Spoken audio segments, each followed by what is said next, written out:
Blake Lively is right back in the spotlight, and this situation with Justin Baldoni is getting messier by the day.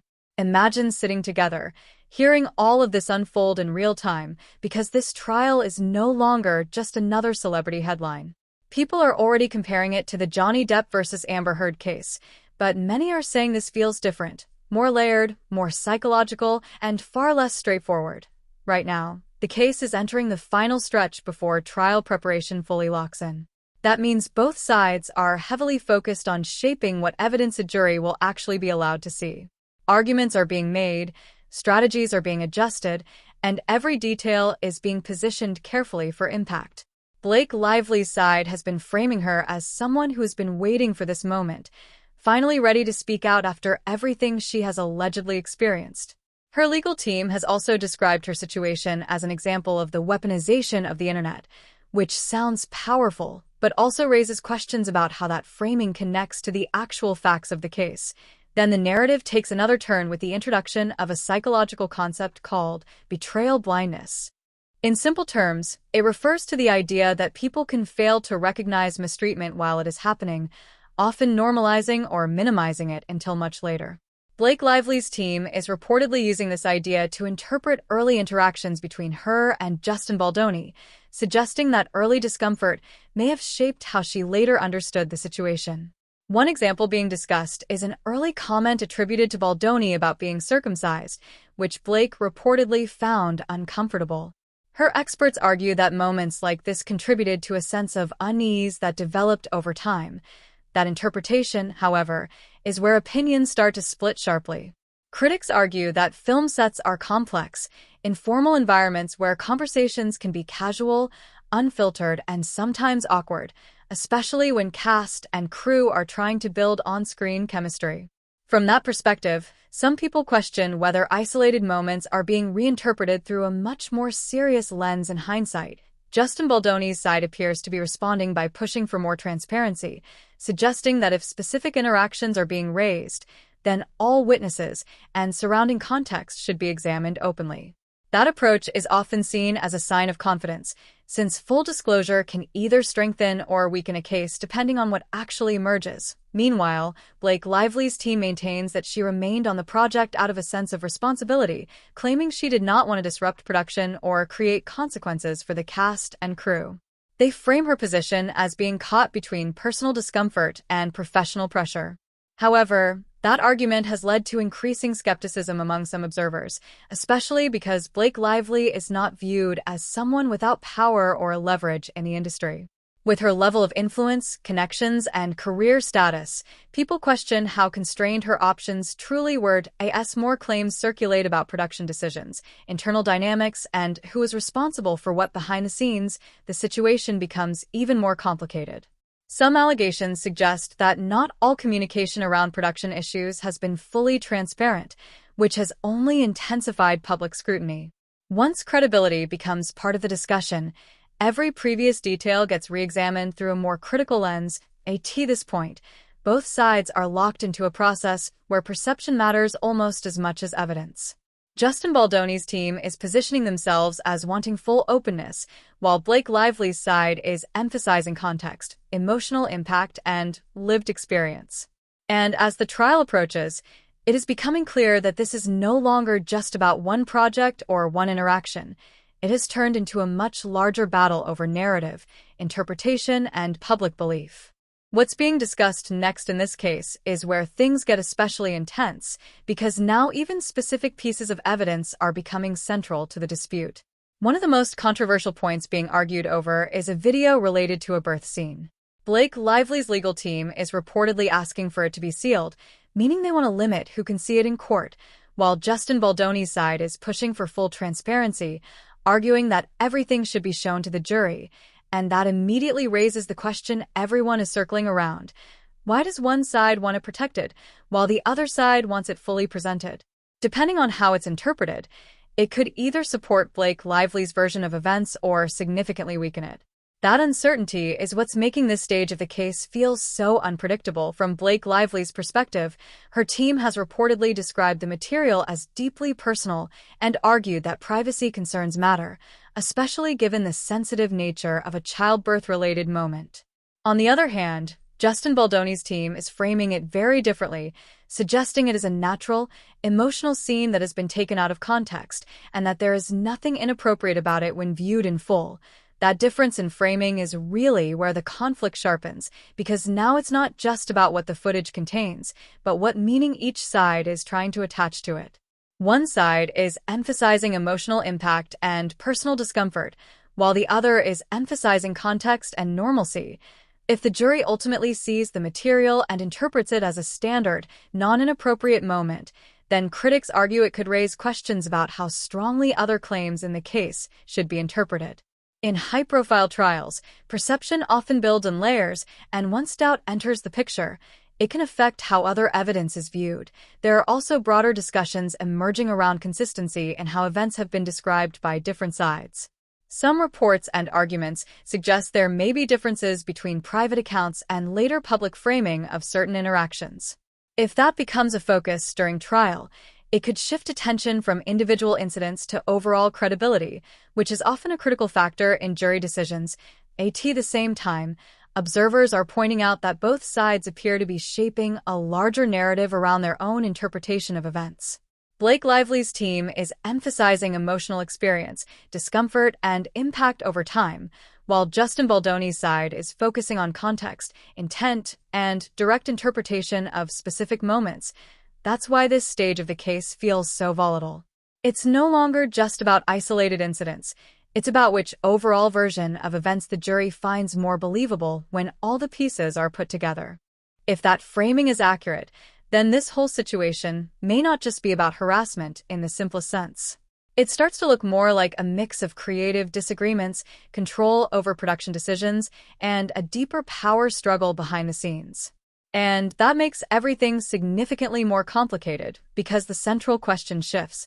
It's no longer just was someone mistreated, but also did a professional conflict escalate between two strong personalities in a high-pressure environment? And that changes how people interpret everything that follows. Meanwhile, Justin Baldoni's side is being described by supporters as unusually steady in its approach, repeatedly pushing the idea of full transparency, letting evidence, messages, and context be examined openly rather than selectively. That posture is often interpreted by observers as confidence, although critics would argue it's also a legal strategy. Either way, it creates a strong contrast in public perception. Another major layer in this case is the jury issue. Blakelively's side has reportedly raised concerns about jurors potentially being influenced by widespread social media coverage, which is unavoidable given how heavily the situation has circulated online. In response, the court has pointed out a practical reality. In today's environment, completely unexposed jurors are extremely difficult to find. The goal, instead, becomes selecting people who can set aside prior exposure and evaluate evidence fairly as it is presented in court. This is part of why the case is drawing comparisons to other high-profile celebrity trials, where public opinion formed long before the courtroom process officially began. In situations like this, the challenge is not just presenting evidence, but also overcoming narratives that have already spread across social platforms. Online, public sentiment appears divided, with many people closely analyzing both sides' statements and timelines. Some observers say Baldoni's response has influenced their perception because he has presented detailed context and documentation alongside his defense, which some interpret as clarifying inconsistencies in the initial narrative. Others caution that this is still an ongoing legal matter, and public interpretation can shift quickly as new information emerges. As the case moves closer to trial, it increasingly feels less like a simple binary dispute and more like a contest of credibility and narrative control. Each side is trying to establish which version of events appears more consistent, more supported by context, and more believable when viewed as a whole. From a broader perspective, what makes this situation so heavily discussed is the way individual elements, creative disagreements, communication issues, legal filings, and public statements have layered together into one continuous storyline. Early on, Blakelively's allegations were widely taken seriously, and public reaction initially leaned toward support.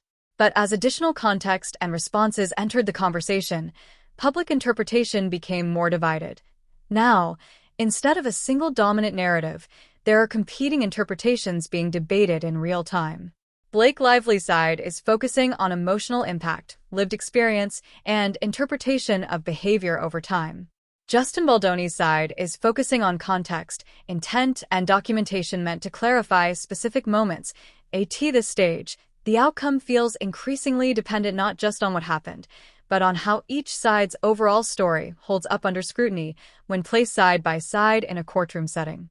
Watching this unfold, that overall impression is becoming one of the central talking points in how people interpret the case. And in a courtroom setting, what often matters just as much as facts is credibility. If jurors perceive one side as fully transparent and the other as selectively presenting information, that perception alone can influence how evidence is received, regardless of the specifics. From that perspective, imagine sitting as a juror and hearing Blake Lively's account describing discomfort, pressure, and feeling unable to step away from a situation. Then imagine also hearing counterarguments highlighting her level of influence, resources, and professional standing. Add to that competing interpretations of certain events, where each side frames the same moments in very different ways. Over time, that combination can naturally lead to jurors questioning not just individual claims, but the broader narrative being presented.